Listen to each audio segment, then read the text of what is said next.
Alam mo yung pakiramdam na kahit alam mong nasa madilim kang bahagi ng buhay mo, di ka natatakot kasi may isang taong laging nakahawak sa kamay mo. Isang taong umaakay sa'yo. Isang taong tuto pa rin ng mga pangakong sinumpaan kahit ano man ang mangyari sa dalawang pusong pinagtagpo na magmahal ng lubusan.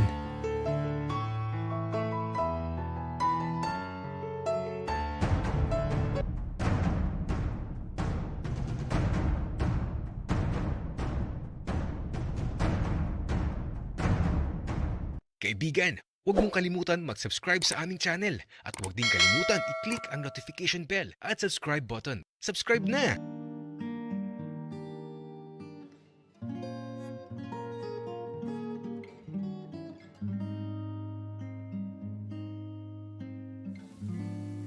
Alam kong natagpuan ko na. Alam kong siya na. Kasi sa bawat pangarap ko, tila ba siya yung palaging dahilan kung bakit kailangan kong magtagumpay sa lahat ng bagay. Sa bawat sandaling nakikita ko siya, kaligayahan ang dulot sa puso ko na tila ba walang katapusang pagsinta. Alam kong siya na talaga.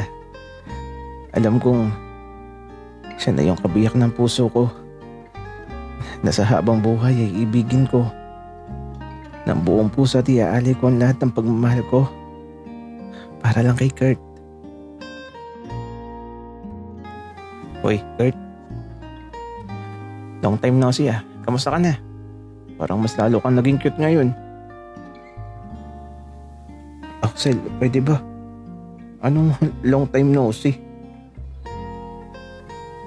Kurt, ang arte mo pa din.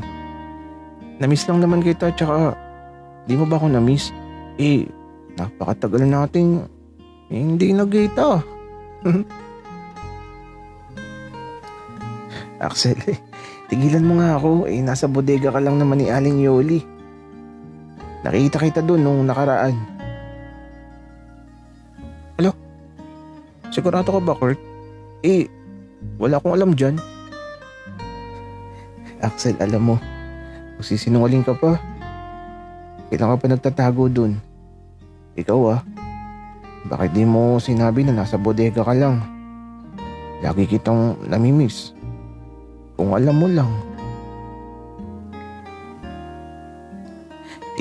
Kurt, hindi ko talaga alam ang sinasabi mo. Baka namamalikpat ka lang. Axel, magsabi ka na kasi ng totoo. Naku, ewan ko sa'yo. Oo na, Kurt. Huwag ka na magalit. Andun lang talaga ako sa bodega. Kasi gusto kong pagsilbihan ka at gusto kong lagi kitang nakikita.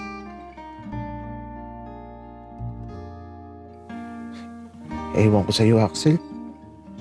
Nakakainis ka. Kurt naman. Bakit galit ka pa din? Sorry na. Hindi ako galit. Nainis lang ako kasi miss na miss kita kung alam mo lang tapos nasa bodega ka lang pala. Ay naku. Kurt. Gusto ko lang din naman kasi na bantayan ka tsaka gusto ko na makapag-focus ka sa pag-aaral kasi kung nakikita mo ako palagi, ay naku, baka lagi kang nakaluhod at nakatuwad. Axel, ano ba yan? Kadiri ka, bastos mo naman. Teka, yan na si Papa. Huwag ka na magsalita. Baka mamaya, kung ano pang masabi mo.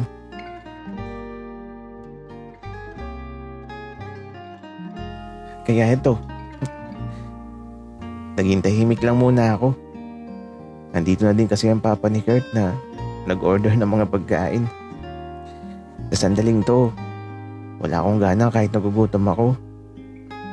Parang ang gusto ko lang gawin yakapin si Kurt, Yung yakap na mahigpit tapos kiss sa lips tapos alam niyo na yung kasunod. Kaso hindi pwede. Andito yung papa niya eh. Nahiya ako. Kaya naman, nung dumating na yung pagkain namin, kumain na din kami kaagad. Sinusubuan ko nga si Kurt kaso ayaw. Nag-iinarte. Nak, anong plano mo ngayon? Uwi ka ba muna sa bahay natin? Papa, hindi ko alam. Bahala na po. Kurt, sa dormitoryo na lang tayo. O kung gusto mo, umuwi tayo sa amin para makapag-relax ka. Ewan ko, Axel. Siguro sa dormitoryo na lang muna ako. Gusto ko munang sulitin ng mga huling sandali sa tahanang naging bahagi ng bawat inspirasyon ko. Anak, kung saan ka masaya, susuportahan kita. At kung ano man ang desisyon mo, huwag kang magdalawang isip na gawin kung ano man ang mga magpapasaya sa'yo. Opo, Papa. Salamat kasi naunawaan niyo yung nararamdaman ko. Siyempre, Kurt. Anak kita. Kaya alam ko ang bawat nararamdaman mo. Sino ba namang magulang ang tutol sa kaligayahan ng kanyang anak? Kurt, lagi mong tatandaan, kung ano yung magbibigay ng kaligayahan sa'yo, yun ang gawin mo. At kung may mga matang mapanghusga sa paligid mo, huwag mong pansinin. Kasi buhay mo yan at wala silang karapatan sa desisyon mo. At lagi mong piliin ang maging masaya, anak.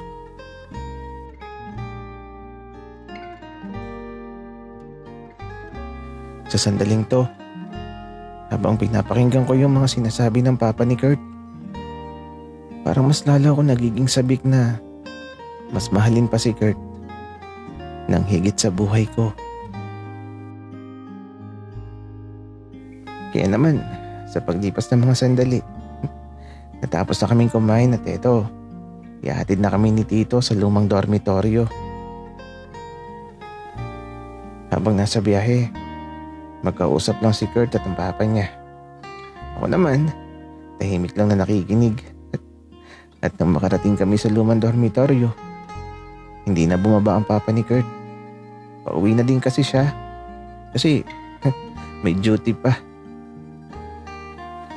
Kaya ito, nung umalis na yung papa ni Kurt, parang gusto ko na siyang hilahin sa bodega. Kurt, tara na sa bodega. Subukan natin kung matibay yung papag na higaan ko doon. Axel, kalmahan mo lang. Gusto ko munang magpahinga. Sorry Kurt. Biro lang yun. Tara na sa silid mo. Tapos, mahiga muna tayong dalawa. Kaya ito, pasok na kami sa dormitoryo. Pinauna ko na si Kurt sa kwarto namin. Ako kasi kukuha pa ako ng malamig na tubig. Baka mauhaw kami. Kaya lang, walang yelo. Kaya ito, lumabas pa ako.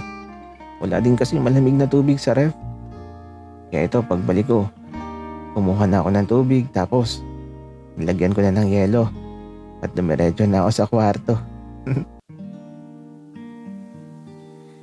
Kaso si Kurt, tila ba mahimbing na yung tulog niya.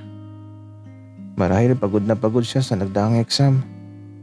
Siguro, kailangan ko na lang din muna siyang bigyan ng panahon na makapagpahinga. Kaya eto, inilapag ko na muna yung tubig malapit sa kama sa maliit na lamesa. At eto, habang natutulog si Kurt, Lumapit ako sa larawan namin sa dingding. Pinagmasdan ko at sinariwa kung paano ba nagsimula ang lahat. Parang kailan lang. Minahal ko siya sa unang pagkakataon nang masilayan ko ang kanyang mga mata.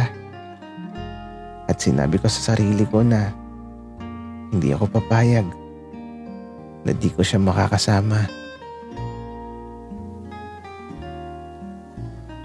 Wala na akong mahihiling pa kasi lahat ng dasal ko binigyan ng katuparan ng kapalarang di ko inasahang darating sa buhay ko. At ang buhay ko